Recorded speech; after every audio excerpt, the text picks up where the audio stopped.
Welcome to Colorado Soul Stories, showcasing changemakers and creatives, past and present, who have helped to make Colorado not just a pretty place to behold, but a soulful place to be.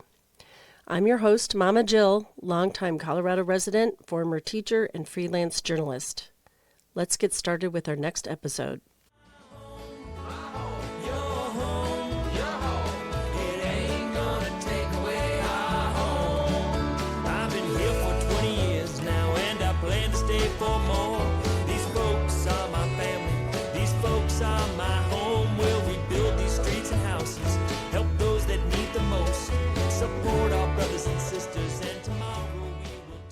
Hello, Mama Jill here.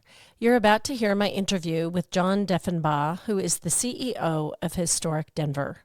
Historic Denver is the advocate for preserving Denver's best-loved places that represent, in essence, the soul of our city. John is originally from Glasgow, Scotland, but traveled frequently to Denver as a kid to visit grandparents and spent his senior year attending East High School.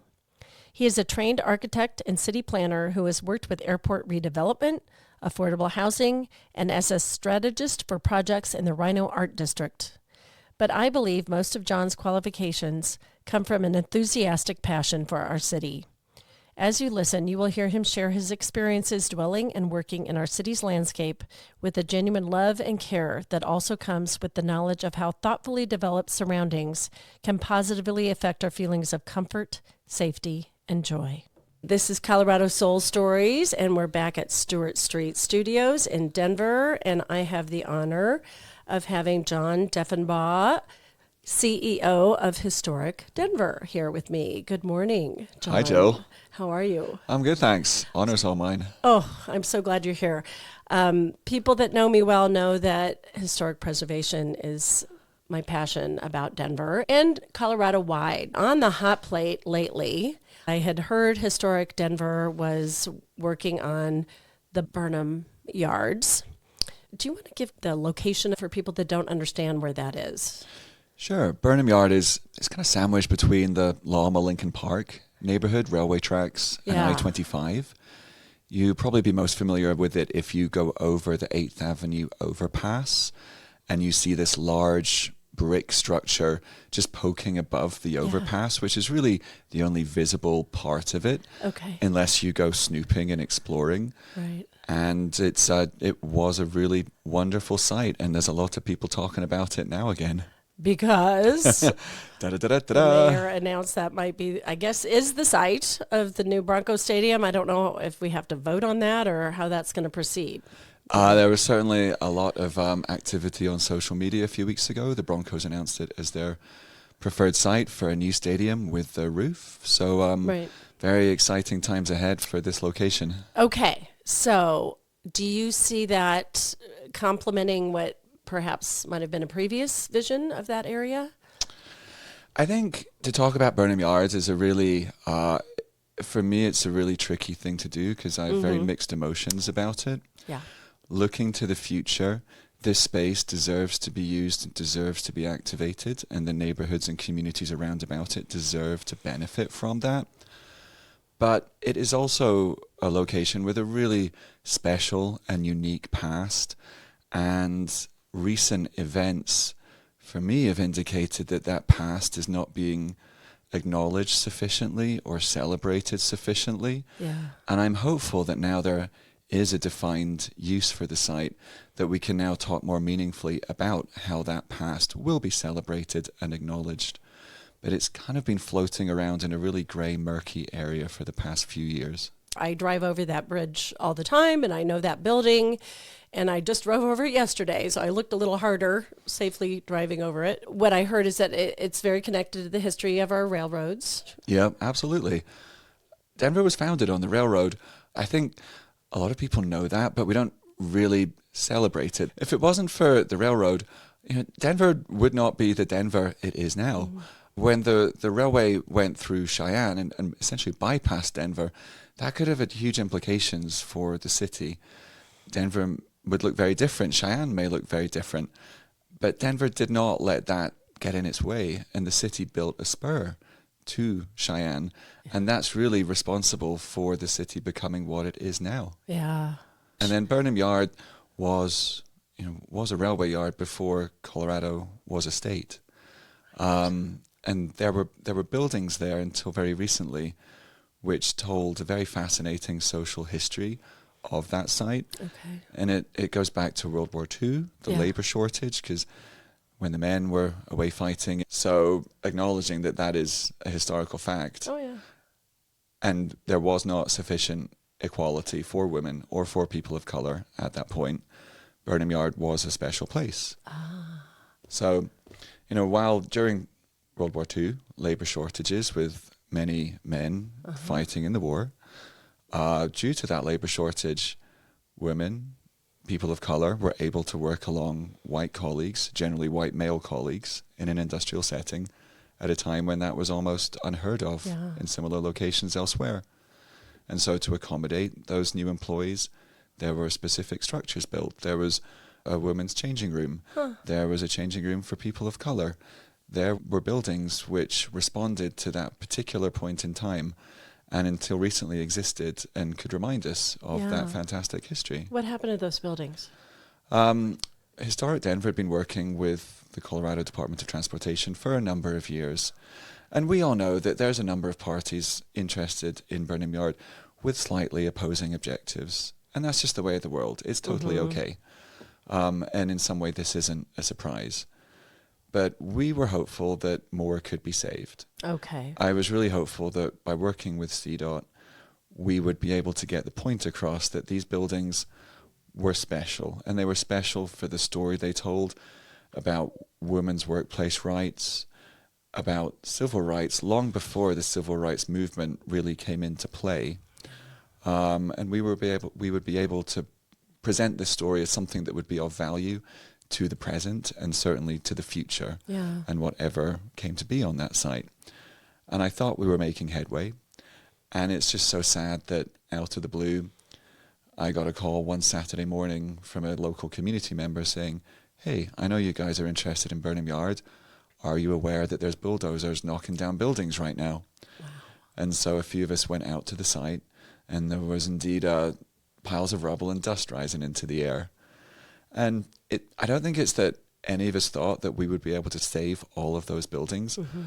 It's more that I hoped we'd be able to save a few. Yeah. And we would be able to behave amicably and ethically towards each other when it was decided what would be demolished. Whereas demolishing historic buildings over a weekend, starting on a Saturday, without any community consultation, without any engagement with stakeholders, without even any dialogue with the city and county of Denver, that's just bad behavior. I felt there's nothing we can do about this. The damage is done. But if anything, people need to know that these buildings existed. People need to know the story they tell or told. Yeah. And people need to know that this bad behavior happened. We can't just let bad behavior go unchecked and just turn a blind eye and bury our head in the sand. If someone or something behaves that way, they need to be called out. Be accountable. Be held accountable, exactly. So why were they torn down? Just to prepare it for development like they do? I don't know. Okay. It's not really for me to say. We could all speculate. Yeah. I would assume that generally people believe that an empty site with fewer constraints is easier to develop and therefore will generate more money in the sale process. Okay. And here we go. Yeah, I was kind of afraid there was a story like that behind it. So I've, of course, got my list of questions. That doesn't mean we go in order because this is a great illustration for all the skills that are needed. And I know you have the education and the training to understand structures of buildings and architecture, but it's this kind of almost lawyer-like negotiation sometimes, right? That you have to do the relations. Yeah. My background's in architecture, so I love buildings. I love the built environment.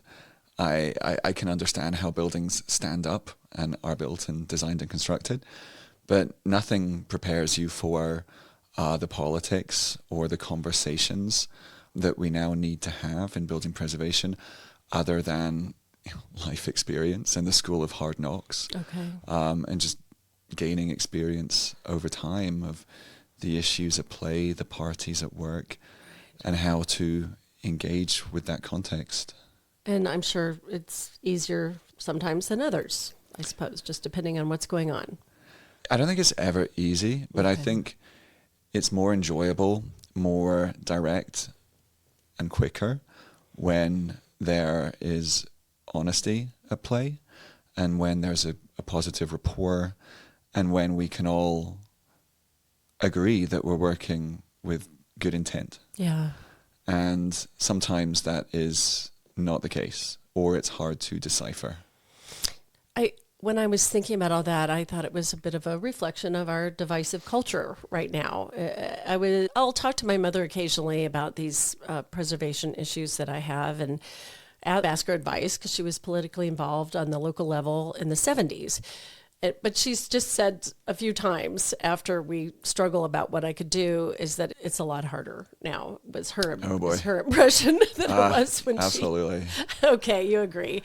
Yeah. So I did email you that I was trying to understand how we got here, the history, and I've read several books, and I realized clearly there's not just one straight line of how we got here. There never usually is. But I told you that I had reflected from another book that a New York professor had written about the gentrification in New York City during the last 20 years. And she talked about the post-World War II urban flight. And then the cities lacked the monetary resources. So then it seemed that snowballed into what we do now, which is that the development seems to come first before what I would prefer a more drawn out process where we're all kind of being careful about how we're doing it. I mean, would you say that's I think short history? There is a straight line of how we got here. Please tell me, yeah. The facts are the facts. That's the thing. It's about perception. History is fact, and facts don't lie. Yeah. And there is a series of factual milestones which led us to this place, whether we're talking about the city, the state, or the country. But that is a factual straight line. But what complicates things, and this is all just my opinion, so take it for what it's worth. Sure, yeah. But what I think complicates things is when those facts are editorialized, or opinion, or interest, or finance come in. Mm-hmm. And then those facts are presented in a way that best suits that particular narrative. And there's millions of different narratives. And so there's millions of different perceptions about how we got to this point. And I think what I see our role at Historic Denver, our facts are our currency. They're clear, they're written down, and we present them as pure points of fact. Yeah. It's not necessarily our role to express an opinion about them, just to present the facts. And I think that's what we've lost a lot recently, is facts aren't presented because perhaps there's a perception that that's boring. There's always got to be an opinion wrapped around those facts, or a conclusion, or an introduction to the next fact, which then skews the next fact. Yeah. So instead of just talking about facts, as I really try to do, there's so much editorialization going on, and opinion-based decision-making. Yeah. Wow. It's sad if you have to give some facts about why historic preservation is important, and I do feel like I usually have to back up my opinion about why we need to preserve parts of our city. You were talking about that historic preservation can be related to positive mental health. Do you want to elaborate on that? Think about where you're most comfortable. Yeah. Usually, older buildings or older parts of the city are going to play a big part in that. I love the new. I also love the old. Mm-hmm. I love the contrast between the old and the new. Yeah. But older buildings provide familiarity. They ground us. They remind us of memories from the past. When I go back to Glasgow, I'm from Scotland. When I go back to Glasgow each year, I will wander around for miles, shed a few tears, remind myself of the experiences on the streets, the bars, the back lanes. Remind myself of where I came from. And that just really grounds me. And I find it quite emotional. And so when you're walking through a city, more often than not, I think there's a body of research to back this up, but more often than not, we as human beings are most comfortable in surroundings that we're familiar with. And you look at some of the more modern housing schemes. You look at Cabrini Green in Chicago or Pua Iglo in St. Louis, both designed by award-winning modernist architects. Those have since been demolished because they didn't work. Yeah. They didn't provide people with that sense of familiarity, comfort, safety. Of course, there were so many other issues in the mix as well. But if you look at generally the most successful parts of the most successful cities, they're either the older parts or they're new parts designed to look old, which is a whole other conversation. Right. Yeah. But older parts of the city and those traditional rules of urban design, perimeter blocks, private space, public space, human scale, materials that instill a sense of the past. Those are generally the parts of the city that we as humans can feel most comfortable in.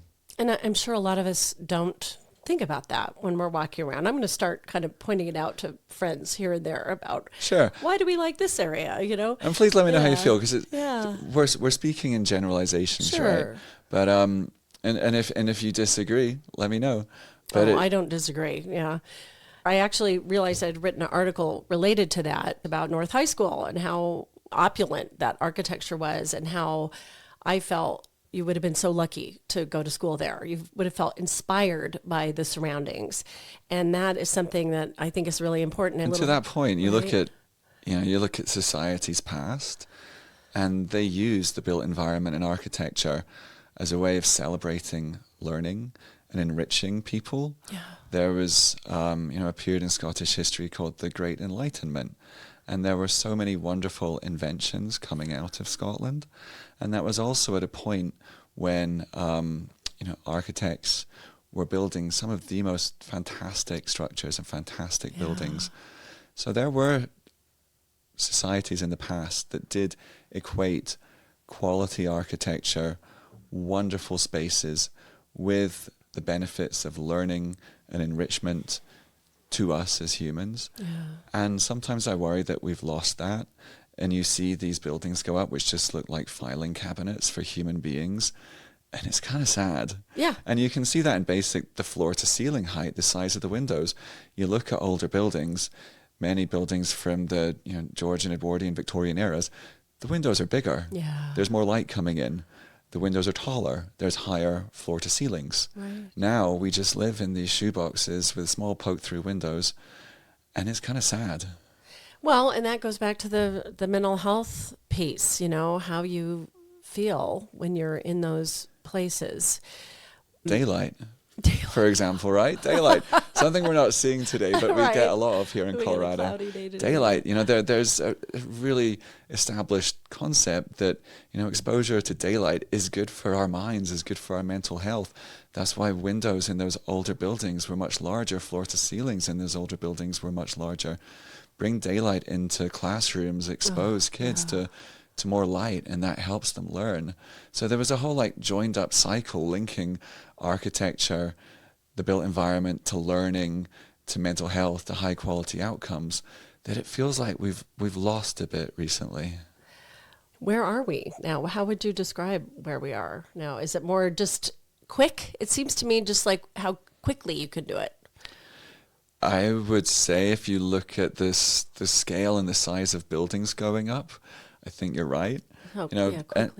It's the world we live in. It's not necessarily anyone's fault. It's the culture we've created. Like what we were talking about earlier, we live in a completely different culture from societies of the past. It's hugely capitalist. Mm-hmm. I don't blame developers for needing to get stuff done quickly. We've all got to make some money. Sure. But the speed at which things go up, that is really, I think, a big part of this situation. You got to get stuff done quickly. Right. You got to move on to the next one. But then we're left with sometimes an area that nobody wants to hang out in. You have dual citizenship, and you went to East High School. Well, wait, you went to high school here, and then you went to college back over across the pond. Yeah, I went to East, class of 1997. Yeah, how was that so long ago? My mother's Scottish, my father's from the US. Okay. Born and raised in Scotland, but have two passports and came here many, many times as a kid to visit family, more and more as my grandparents were aging and moved to Colorado in later life. And then through that process, got to know my family here better. And then through that, came to live with my aunt for a year and went to East High School. Okay. And had just the most wonderful experience, Saved by the Bell type of experience, as we say in the UK, at an American high school. Okay. And then I was really keen to go to college in the US, but my parents said, nope, we don't have a college fund, and we've been paying taxes our whole life to fund your college, so get back here and go to college for free. Wow, isn't that nice? That's another thing they do better over there. Well, I was going to ask you, so East High School is another very historic building. I haven't been in it in decades. My son was born in 98, and I always look at his lifetime as where the changes happened the quickest, it seems. If you look back, how have you perceived all this change the last 20 years? Yeah, I was just walking around Denver, shocked when I moved back here. So I left not necessarily in a bad way. Yeah.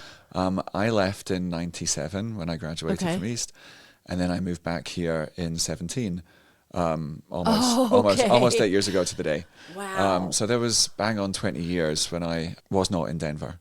And coming back, I remember the last time I saw Union Station, I was getting on an Amtrak train to San Francisco and looking up and seeing part of the ceiling was about to fall off. Oh, okay. And then coming back in 17 and seeing this incredible restoration and experience that's being created for people just blew my mind. So that's a wonderful example. It's Stunning. And it's such a great example of why we do what we do at Historic Denver, because at the heart of the renewal of that whole area, which includes a brand new part of downtown with those new structures on Chestnut on the other side of the railway tracks. Right, yeah. At the heart of that development is a historic old building. Right. And were that building not there, it may have taken a much longer time for that area to be rehabilitated, and it may be a very different experience to what it is now.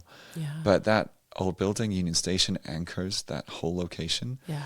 It's the entertainment and leisure hub of that part of downtown. And without it, it may be very different. So to me, that just illustrates what wonderful assets older historic buildings are and how they have so much potential. So whenever anyone starts to talk about it's just too hard or it's going to take too long or it's going to be too expensive, I just think, well, let's pause and take a beat and look at the long-term benefits that older building could create and look at the spin-off benefits to the wider area that building could deliver. And let's actually put in some effort here and deliver an outcome that's not just going to give us the quick buck, but give us the spin-off benefits for the wider rehabilitation of the surrounding area, the long-term revenue that's going to generate. And then that actually starts to feel like some sort of city planning mentality. Positive city planning, yeah. It kind of makes me sad that we're just moving towards this building typology where the default is putting in these almost like horizontal skyscrapers. They're like city block long, 12 to 18 stories high. You try to get some architectural articulation in them by changing materials, by adding some different colors. But really, they're just long slab blocks like those that used to be built in the 1960s and 1970s and are now being demolished because they didn't work. But now they just look a bit better because they've got more contemporary materials which are going to last a little longer. But really, we've just kind of reverted to the 1960s and 70s of building large filing cabinets for people, but with different materials. Is there a city in America that does this better, more consistently? Preservation? I think it's unfair to compare Denver to other cities or to compare cities to each other because they're all so unique, and Denver is a really interesting and fascinating story of why it is the way it is. I could point to other cities like my personal favorites, Detroit, San Francisco, New York, but they're completely different cities to Denver. They're much older. I love the older Rust Belt cities. You get such wonderful architecture and you see the legacy of the industry that took place there and the intersection of architecture economics, social movements, Right. which have now come to define the way they are right now. And then you see their trajectory of the rise and then the downfall, and now the renewal and the rise again, which is a really wonderful thing to see. And I think you can see that in my own hometown, Glasgow, which is a shipbuilding centre. So it was an industrial city. And then every industrial city eventually becomes a post-industrial city, Right. and has to grapple with the issues that come with that. And then with an influx of tech comes a switch in mindset. And you see what's happening now in cities like Detroit, when a post-industrial city is at its lowest ebb, and then there becomes a switch and the realization that this is a wonderful place. People care deeply about it. And you see it in Detroit. For some reason, I always refer back to Detroit. It's just one of my favorite cities. And you see the passion that people have for their city and the effort that they put into it. I see that in my hometown of Glasgow, and the care that people have for it. But those are much older cities. And there's a collective caring about the history, it sounds like, an ownership. Absolutely. Yeah. Denver's a much younger We're city. young, yeah. But there's so many positives that come with that. The really can-do spirit, the positivity. I really do believe Denver is a positive place. The people here have a positive mindset. And I think that can deliver some really wonderful outcomes. So I think it's unfair to compare cities Sure. against each other. But I do think that there's a growing respect for older buildings in Denver. I think there's been so many losses through the 80s and 90s, and of course starting with urban renewal and the trauma that caused when so many blocks of downtown were lost. Right. And then whole neighborhoods like Auraria were lost, and the collective trauma that caused, not just to the communities themselves, which is a fascinating conversation in itself, but to the wider city population, and then the building preservation movement that was sparked that really gained momentum in the 90s and 2000s. And I think we're getting to a really positive place with building preservation, that there's a realization that old buildings are important. Whether people like to admit that or not, I really do think that there's now a realization that they are. Yeah. So I just hope that we can continue to build on that and have community conversations about the value of old buildings to those communities and to the stories they tell of those communities' history, and the value of retaining those old buildings into the future as tangible reminders of that history. Keeping the people, too, that were part of an area. North Denver used to be full of Italians and the Latino population, and they've kind of disappeared. And I wonder where they went. So we have to be careful about that displacement piece. And I do remember you on CityCast talking about, in Westward, had a story, Tej Bolin wrote it, who I've interviewed also, about the last affordable house in Rhino, Yep. meaning it was old, so, it hadn't been purchased a million times. It's almost like we're demolishing and then building our way into an affordability crisis. Yeah. Like, it's not like older buildings are inferior to new buildings. Absolutely not. But, when you build a new structure and it has all these amenities and you've had to pay so much for land and construction costs are the price they are, property prices are going to be what they are to recoup that cost over the course of time. And there's going to be a whole business case behind these structures. These buildings, they're not just buildings and pieces of architecture, they're business cases primarily. And there's going to be expense and there's going to be income. And that is what we're seeing. And the rent that is now being charged is a product of that environment. So, when I first moved here, of course, I moved into one of those buildings. I needed somewhere. The newer ones? Yeah. I needed somewhere. I thought, oh, cool, a gym. I might use it. I might get myself in shape. I'm not. Oh, they're cool. There's a pool and a hot tub. Maybe I'll hang out there and have friends around. I didn't. There's all these amenities that are being built, and sure, a lot of people use them, but many people don't. And then there's older buildings that are being demolished without those amenities, and therefore with the more affordable rental prices or even for sale prices, and they're being lost. And we're paying the literal price for that now as new buildings go up, rents increase, prices increase, and the buildings that appeal to what's now being known as the missing middle are being completely lost. Yeah. I'm getting very excited about this, as you can see. Well, you're validating it for me. I mean, I see this happening. Is there some sort of way we could change? I know you can't make a declaration, but myself as a citizen, that was going to be one of my questions. I've done rallies to save historic buildings, and I know I can do Thank things you like for that. Of course, and I'll do it again, and we'll talk about that building. But I want to know what else I can do. Is there some ballot issue I could start getting signatures for something? Not this year, of course, it's too late. But I think it's less complicated than that. And Denver's already got a lot of infrastructure in place to allow us to represent our opinions and views and to get those out into the wider domain. Again, I think one of the positive things about Denver is it's got a huge RNO infrastructure, yes, registered neighborhood organization. And I know there's a lot of conversations about are they representative or not, but ways in which they could become more representative is participation. Yeah. And so the single word that comes to mind is participation. And if there's an issue that's bothering us so that we feel strongly about, bring that to the surface, talk about it with neighbors, with community members, bring it to the attention of the local RNO. Denver really has a great local media. That could also be an opportunity as well to get stories out. We really have, I think, a great local infrastructure in place in Denver, whether it's RNOs, media, podcasts, to get these stories out. It's really all about participating in that infrastructure and elevating it and taking it to the next level. Look at what we're doing here. Yeah, no.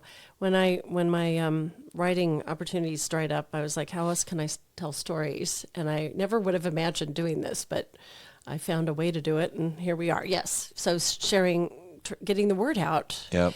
And that is a huge thing, awareness. I was involved in our RNOs, but more like 20 years ago, and I think I would have more confidence to try that again. I felt outnumbered by opinions of perceived progress in this neighborhood, I guess. Which is fair enough. I think there's a lot of discussion right now about, RNOs representative of their neighborhoods, who has time to participate. It takes time in RNOs because it does take time. Perhaps there's also an equation between time and wealth. And so therefore are RNOs really representative of the full spectrum of people within the community? But they do exist, and they are a voice for communities. So taking advantage of them, I think, is a good thing in a way to get your voice heard. Maybe I'll rally a little bit for my friends in this neighborhood to attend to those meetings more. It does take the full spectrum of interest from community members to ensure that we can all move forward with a balanced outcome. There's a lot going on in the world, at local, national, international levels. There's a lot on people's minds, so it's completely understandable that people only have so much bandwidth. I know I do.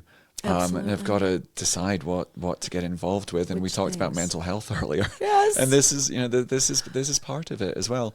You got to choose what to take a stand for, and be really careful what you do with your time when there's many things that could occupy your time. Absolutely. Seeing those chain link fences suddenly around a building, that's my trigger. I'm like, uh-oh, and my heart kind of catches, I mean, it's interesting. We're working with community members in the Global Area Swansea neighborhoods, and they had a different perspective.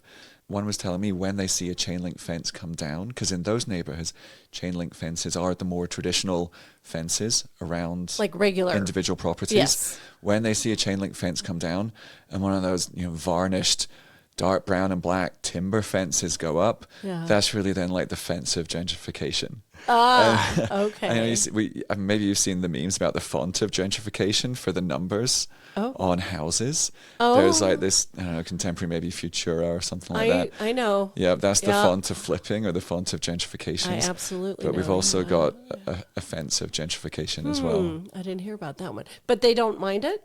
Oh, no, they do. They were saying that in a negative context. Okay. And in the context of, to your point earlier, about gentrification and displacement and new people moving in, land prices increasing, and the communities that lived there traditionally, often communities of color and marginalized communities, no longer being able to stay there, particularly if they're renting, rents go up and they get actively removed from their communities. One of my favorite businesses, the rent gets increased to the point they can't stay. And I want to help them. And sometimes they ask me, well, isn't there something the city can do? Do we have anything like that in place where there can be some kind of subsidy for a business like a bookstore that used to pay a certain rent because it's been there so long and then it gets purchased? Sure, this is a bit out of my wheelhouse. Is it? Yeah. But I do think that there are grants available from the city under certain circumstances. Yeah. I know there's legacy businesses. I know the Department of Economic Development has some grant opportunities for businesses and for certain organizations.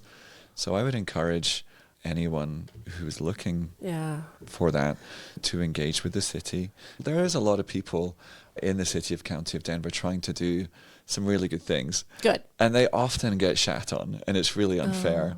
But I'm a big fan of our public servants and people working within the city. And again, one of Denver's benefits is that there is a lot of social infrastructure, and a big part of that lives within the city organization.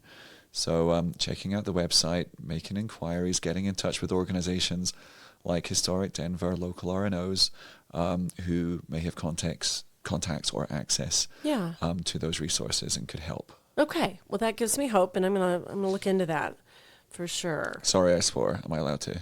Oh, absolutely. we might cuss. I think I know I'm allowed to swear. Yeah. I think one of the stickers I've seen recently is give a shit. Oh yeah. Which I just love. Yes. Because give a shit. Yes. Care about things, and that's really an interesting sentiment, because the flip side is it's almost a little bit presumptuous, because what we were saying earlier, you've really got to choose what you give a shit about. Right. And you just can't have the bandwidth to give a shit about everything. No, but pick something. Absolutely. Just pick something. And for me, this is kind of my thing. I get overwhelmed sometimes because there's so many things. You're helping me get direction here. Yep. And I hope whoever's listening will get direction as well. Oh, what is the update on El Chapultepec? I heard that it was a better outcome perhaps than we originally had. Yeah, that was approved by the Landmark Preservation Commission earlier in the year. They did make several design changes since it was originally approved, and I think I thought it was in a really great place before, but I think it's in an even better place now. Oh, good. Okay. I am going to reach out for an update. The new design does integrate a large portion of the existing building on the corner of 20th and Market. Yeah. And I think the design is going to be all the better for it, because you're going to get this wonderful contrast between the traditional over 100-year-old brick with slick contemporary glass. Right. And I think that contrast is so exciting. Yeah. Adaptive reuse kind of. Absolutely. Yeah. This was a particular situation for a particular location and a particular building. It did not make sense for the entire building to be saved, and if we pushed for that, I'm not sure anything would have been saved. But it's an outcome of compromise, right, which is where good outcomes are achieved. So the compromise being part of the past is saved and supplemented with part of the future, and that's going to create a really wonderful design outcome. And for me, people are going to be able to walk past that old brick and just touch it and walk through the door. The people, presidents, jazz musicians, it's so important. Denverites walked through, and that's just going to be so exciting.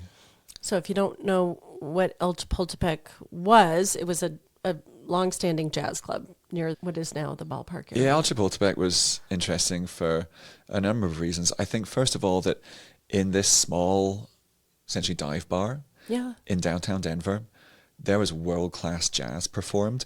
It was one of the most influential jazz venues in the country for a period of time. And then supplementing that, it was also one of the most accessible jazz venues. There was no cover charge, just buy a drink, and anyone could listen to world-class jazz in this really wonderful, low-key environment. Wasn't hoity-toity. It was accessible to everyone. And for me, that's the really fascinating story with El Chapultepec, that it was accessible to everyone. And when we were going through that process a year ago to work with the property owner to save it, we had a petition where people could support our campaign to save it, and it garnered almost 1,000 signatures. And one of the things we asked is, tell us about any stories you care to share about your personal relationship with El Chapultepec. And I found it interesting. We didn't just get almost 1,000 signatures, we got almost 1,000 stories as well. Everyone participated in that part of the survey. And one of the most interesting stories was from a same-sex couple, 2 women, who went on dates there, of course, at a time when, being gay or lesbian or LGBTQIA was not anywhere near as accepted as it is now. And they felt able to be together in that environment. They felt sheltered from the outside world, and they felt the ability to be themselves there. And so you just get so many fascinating stories, beyond the music. Yes. It means something different to everybody. It was its own kind of everyman ecosystem in there. And Absolutely. I miss it so much. It's a little expensive to go hear jazz now. But I'm very grateful for that time, because that's where I learned about jazz, was because I was able to go as a young person after college, and I didn't have to pay a cover. I mean, I have so many great experiences in dive bars. I think you learn so much about a culture, about people in these wonderful bars, many of which, we're lucky, are still here in Denver. Many are gone, sadly. Yeah. And I think it sounds weird, but one of the things I'm most worried about, not because I enjoy beer, of course I do, but are the older buildings that have these older businesses in them, including dive bars. And they're generally lower, single-story structures, perhaps more susceptible to displacement. And I think that's something really to watch out for in the future. Because a lot of them are not, like I was saying, the music bar that ended up being Local 46 is a 1930s-ish kind of unremarkable architecture, but the things that happen inside, like you're saying. Yeah. Is that Local 46 across from the Oriental Theatre? It's a block away to Yeah. I love that place. Yeah. I mean, that's where me and my partner, had one of our early days before going to see Lucia Libre at the Oriental Theatre. These places mean things. Nob Hill on Colfax. Okay. Satellite, Williams Tavern, Herbs in Lodo, that wonderful music venue. These are wonderful places. Lion's Lair, oh my goodness. That's a place I have history. Love it. That facade. Yeah. Those restrooms, good Lord. There was a place, it's not in Denver, but it was out on West Colfax. It was called Lane's Tavern. And it was similar era. Yep. And after college, that's where we all hung out. We'd find each other there. It's gone.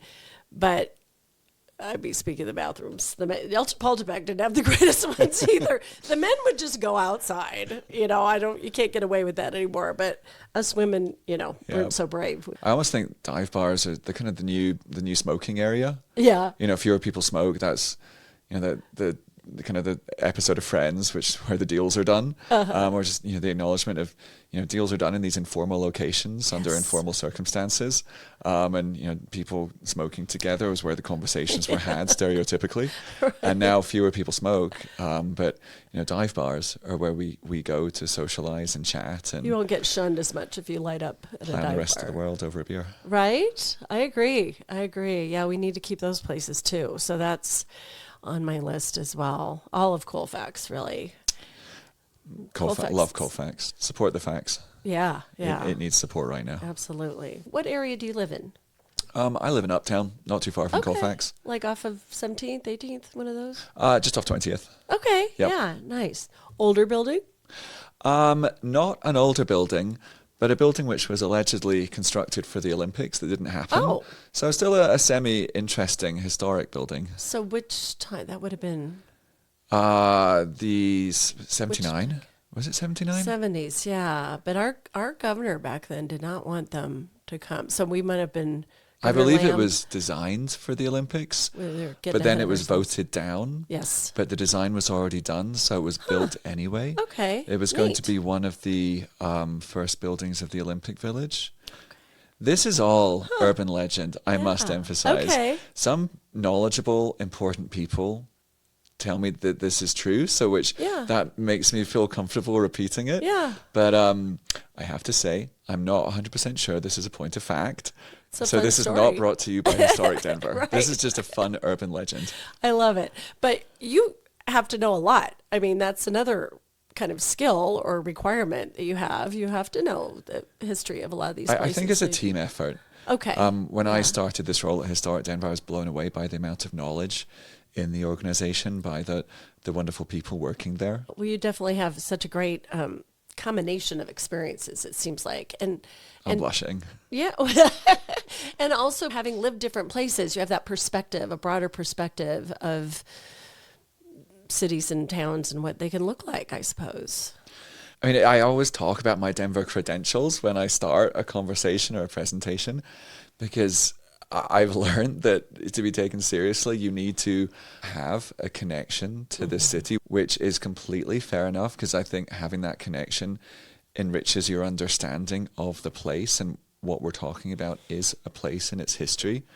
And that's not to say that you shouldn't move around and people from other cities shouldn't work here. Of course they should. Right, right. But having a connection to a place over a period of time, I think, is immensely helpful in understanding the nuances of that place and the various forces at play that have accrued over time. Yeah. And you have a family connection, and clearly do. you care. I care deeply. I mean, I've been coming here my whole life. When my grandparents were in a care home nearby, we would come many times a year in the early 90s. And so I developed a real affection and passion for Denver. And then, of course, spent a decent period of time here going to school for a year. And it was always an ambition to move back and move back to Denver. I really love this place. We live in a really wonderful city, and we have so much opportunity to promote it, champion it, enrich it, for the benefit of each other and for all of us. And that is interesting. It's enjoyable. It's fun. Oh, yeah. I'm so lucky to have this job, so lucky to live in this city, so lucky to be able to talk about the things I get to talk about and work with the people I get to work about. So to me, that's fun, and it's a fantastic opportunity. Whenever you ask somebody to pick one thing, it's always hard. But is there any particular area or one particular building that is one of your favorites in Denver? Oh, this is such a tricky question because there's so many. I know. And you asked for one, so I'm just going to say the first one which comes to mind, which is the original Giaponti building of the Denver Art Museum, which I just think it's so fascinating because I've never seen a building quite like it. And I was so concerned while I was away that it was going to be demolished or changed fundamentally. So when I moved back here and I saw not only was it still upright and looking as distinctive as it always did, it's being restored, and it just looks so wonderful. I still can see a few tiles coming off it. Oh, if you look closely. If you look closely. But it just looks so stunning. And we're so lucky to have that building and the Denver Art Museum as an institution. Yeah, I agree. I grew up going to that. I think it was a new building when I was a little kid. I was a little kid in the 70s, and very lucky that I had a mom that always took me there. I think what I do appreciate about Denver beyond one building is Denver has just such a wonderful built environment across the whole city, whether it's row homes, Denver squares, the consistent use of brick throughout the city, Denver being a brick city. Denver really has a really wonderful built environment, and I just love driving around it. It's so unique and diverse. Just walking around, with my dog, just gawping and staring at these older buildings. It's just really fascinating walking around Denver, and having that dynamic and diverse built environment is really, really wonderful. There's always something new you can see if you care to walk Again, around. like the spirit of positivity in Denver, we have so many assets to this city, and its diverse neighborhoods, their built environment's wonderful, and something that we should treasure. I will say that we're more aware of the distinctive neighborhoods. And you can understand why they are the way they are why Park Hill looks the way it does, why the West Side looks the way it does, why Glorville, Elyria, Swansea looks the way it does, why the downtown grid changes the way it does. You know, there's so many fascinating stories behind the reasons why they are. So then you can wander around and then do a bit of research, and that just enriches your understanding. And there's so many fascinating historical stories that explain the interesting nuances of Denver. We have exploded a bit population-wise, but I have found that new residents seem to want to know the history. They want to know what neighborhood they're living in and the context of it. Curiosity. You know. Yeah, which is good. That gives me hope, because the more people that know the history, we might be able to preserve more of it. I have a lot of hope. The number of younger people coming to historic Denver events is so great to see. Oh, great. The number of older people is also so great to see. But to see that diversity and that spectrum mixture of different people at our events, keen to learn about the city they live in, is really, really cool. And integrate and become a part of it. It's nice to speak to you and talk about the positive parts and the hope and what I can do as an individual. As long as I feel like I can do something that staves off the negative feelings, you know? Yeah, it's so interesting to me because many of the people who push back on building preservation, I see their social media. I know where they go on vacation. I know they go to older cities. Right. I know they have a great time in, old towns and old cities. Yeah. And part of that is because of the older built environment and the unique sense of place that creates. Yet here we are in Denver with some of the same people wanting to demolish the very buildings that make our city special in the way it made those cities they go on vacation special.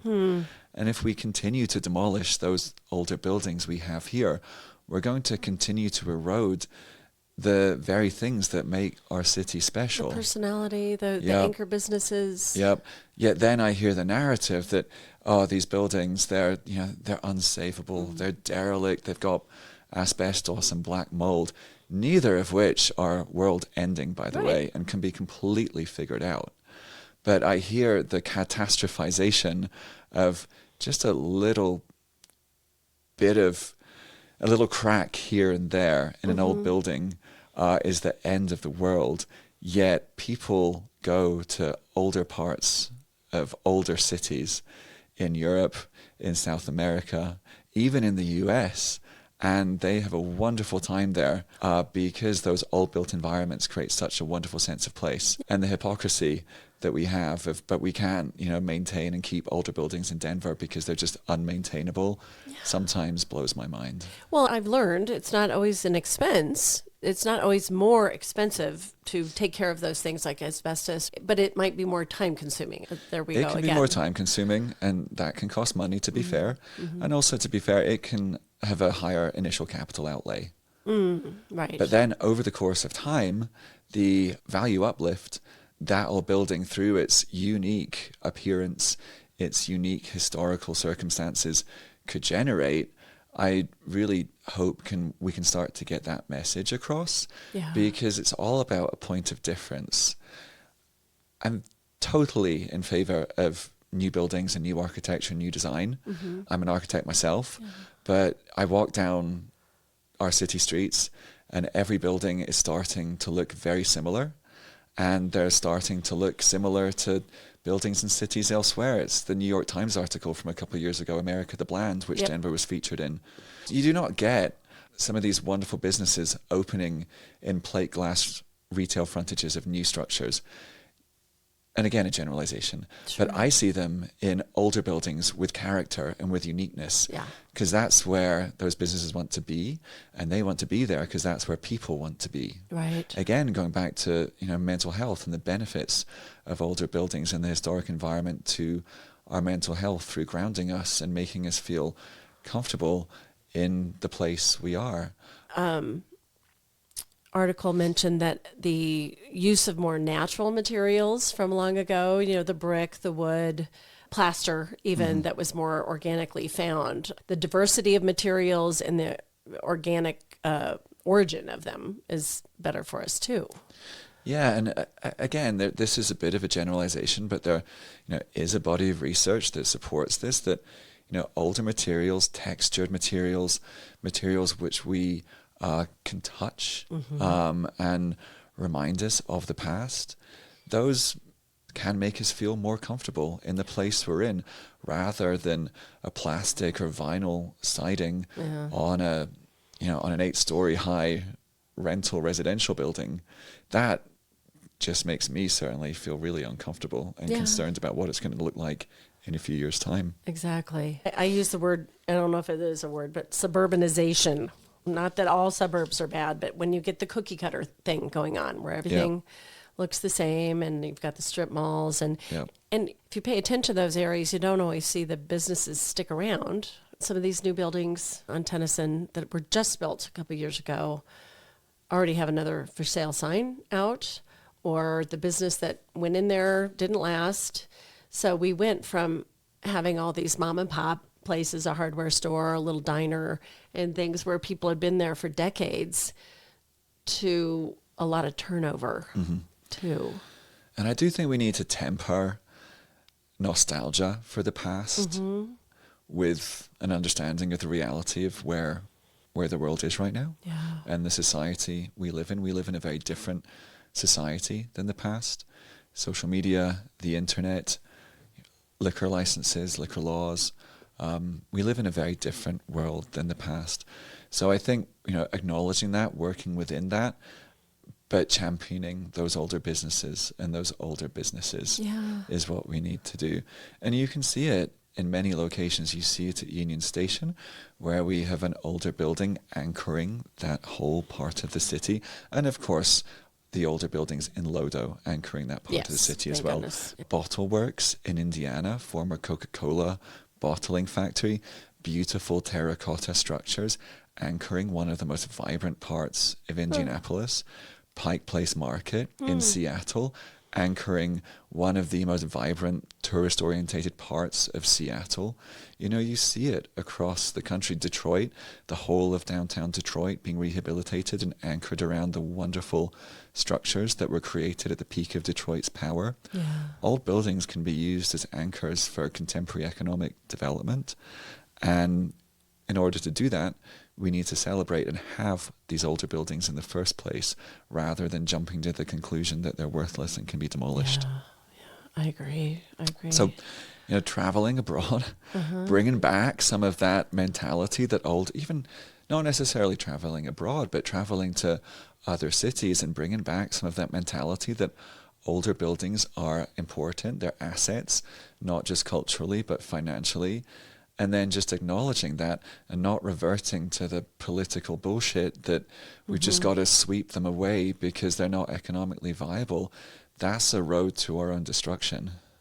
Well, that seems to be what people defer to often. Absolutely. It's just, boom, this is happening, Like I said in meetings, we talked about white mold and leaded paint earlier.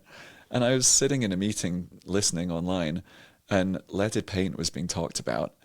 And I just thought, this conversation's crazy. It's not just factually accurate, it's absolutely bonkers. Wow. The fact that leaded paint is going to take over the world, kill the babies, therefore the building's got to go. That is an example of what we were talking about earlier, about the false narrative. And it's not just sticking to the facts, it's the editorialization of facts that skews everything around us. Do you think that social media has made that more prevalent? The anonymous commenting? I'm a big user of social media, so I feel a bit guilty commenting negatively on it. I use absolutely, it too. But absolutely. I think, I know personally, I can blame social media for so many issues: misinformation, editorialization. I think social media has a lot to answer for. Just the basic fake news concept and the ability for fake news to spread so quickly. And so many people think that they're their own personal news outlet, and that which then opens the door for further editorialization, spin, and fake news. People quoting news sources which are really just a tweet. Yeah. They're not a news outlet. It's a tweet. Let's be clear about that. Give me a BBC citation, and I'll maybe start to think about this. Yeah. But even then, there's editorialization. We've just got to be so careful now. So careful. Yeah. What I try to do with the podcast, especially when we're talking about things like this, very important things. Everything we've talked about is important to me, but this runs much deeper. So I try to post articles, things that back up what we talk about when we're done with this conversation, and post them on my website for whoever might want to read more. You can give me some recommendations if you want, books. But yeah, that requires, again, to make the effort for each individual to seek, Look at Zuni steam plants. Talk about effort. Yeah. Like that, these wonderful older industrial buildings are so challenging. No one's for 1 second said that's not the case. Yeah. But what we are saying is that the end outcome, if you put in that time and effort, can be fantastic. It'll be worth it. So that's just an example of, put in the effort. Let's really take the time, take a beat. Celebrate our history and understand what we can do with it. It was fascinating for me because when we were really strongly championing the reuse of Zuni steam plant, we put out a lot of materials and literature that had examples of how other cities have done this. And we had so many examples: Savannah, Austin, Columbus, New York, London, Beloit, Wisconsin. If Beloit, Wisconsin can do this, then Denver, Colorado can do this. But what got most traction and what most people, I think, could understand was when we showed images of what is now the REI flagship store by the river on 15th. Yeah. That's an example of a building which was brought back to life.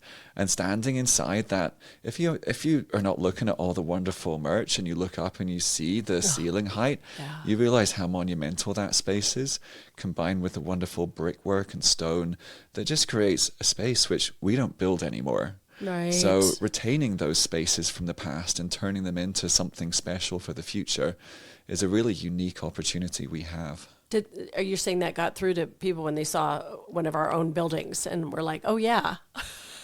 What resonates is, I think, and this was learning for me as well, look at what we have, look at what we've done in Denver, because we've done great things here. Yeah. And we could do great things with Zuni. Yeah, neat. Well, I'm going to talk to people about that building and encourage them to maybe look it up, and if they want to donate. How does the donation help? Historic Denver's a membership organization. We rely on donations and philanthropy, keep it going, as well as revenue from the Molly Brown House Museum, which we own and operate. But we're really reliant on membership and donations. Philanthropy and membership is the engine which powers our organization and allows us to spend the time advocating for the protection of older buildings and the protection of the places and spaces which are important to communities. Yeah. And without that support, we won't be able to spend that time. Yeah, which is very important. So if you're able, become a member or make a donation. Thank you so much. Absolutely. Well, that starts feeling like we're winding down. I do want to ask you another kind of singular question. And it's one I think about a lot when I see people that I know are tourists, and I wonder what they think of our town, Do you have in your head like an ideal impression you would like people to have of the city of Denver? I think Denver is a wonderful city as it is right now. Mm-hmm. Again, about being positive. Yeah. We've got a wonderful city here. Mm-hmm. And it will continue to be wonderful. And it could be even more wonderful the more effort we put into it. And I don't want to generalize, but people who come and see me from the UK and from Scotland, they always leave with a great impression. They love Denver. Okay. And that's just not because I won't shut up about telling them how great it is. Yeah. When I'm at work and they're exploring, I love coming home from work and they're telling me all the stories of what they've done each day. Denver's a fantastic place, and we should really champion it and be proud in it. I think what I would say is that places are fragile, and some of the things that make Denver very special are also very fragile. And the more we slowly demolish, we're not in an era of urban renewal right now. we're not in an era of whole blocks and whole neighborhoods being demolished at the same time. We've learned, right? We've learned that that's not the way to do things, I hope so, yeah. and that doesn't generate good outcomes. But we are in an era of death by 1,000 demolitions and the slow eating away at what makes our city and what makes our neighborhood special by demolition after demolition. So really, as you mentioned earlier, participating in the civic infrastructure that's available to us through showing up at RNO meetings, through considering what's being talked about at City Council and participating in public comments or participating in speaking about a specific issue at City Council. Our public servants are open and ready to hear what we've all got to say. And the more people do that, the more chance we have of continuing to enrich our city rather than seeing it slowly nibbled away at. So there are things we can do. You just pointed them out. Absolutely. Positivity. What's the alternative? It's a tricky enough world out there. I have to have hope that Denver is going to remain the wonderful city it is. And if nothing else, it's going to get better and better and better because there's so much community spirit I see and feel here, almost more than anywhere else I've lived. Really? And there's an opportunity for us to make our voices heard. So become a member of the organization that matters to you, whether it's Historic Denver, Colorado Preservation Inc., the Denver Architecture Foundation. Join your local RNO, speak up at public meetings, engage with your local city council person. I've been so fascinated about how open public servants are to listening to what we all have to say, not just in my current role, but in previous roles as well. Okay, good. Well, John, thank you so much for being here. Again, I could talk a long time, but nobody wants to listen to a 3-hour podcast probably. So I will let you go and I'll see you soon and keep up the good work. Awesome. Thank you so much. You are welcome. Talk to you soon. Thanks. Hey, thanks for listening. I appreciate each and every listener, whether you listen to an occasional episode or you have signed on for the whole thing. You are a kindred spirit who appreciates what I'm trying to do here. If you really do like the podcast, it costs nothing to subscribe and give us a nice rating. That's a great way to appreciate it. You can also go to my website, Jill Karsten's Writer /Colorado Soul Stories, where you can sign up for newsletters if you want information on future podcasts, or if you'd like to be a paid subscriber, I will be offering exclusive content, and we are working on some subscriber events. In the meantime, thanks, and whatever you do, wherever you are in the state, go out and make Colorado a more soulful place to be. See you next time. Welcome to Nude Foods Market, where we make plastic-free grocery shopping convenient, easy, joyful, and local. We have everything from produce, snacks, meat, and fresh bread to home care, body care, and ready-made meals. The big difference is that our deeply researched organic and local groceries come pre-packaged in returnable glass jars. You shop just like a regular store. The only difference is that instead of putting all that packaging into landfill when you're done with it, you bring it back to us to be reused hundreds more times. Visit our stores in Denver and Boulder and get $10 off your first shop. Go to nudefoodsmarket.com/CO Soul to claim your coupon. We're locally owned, women owned, and working hard to fix our broken food system. So hope you can pop in and check us out soon.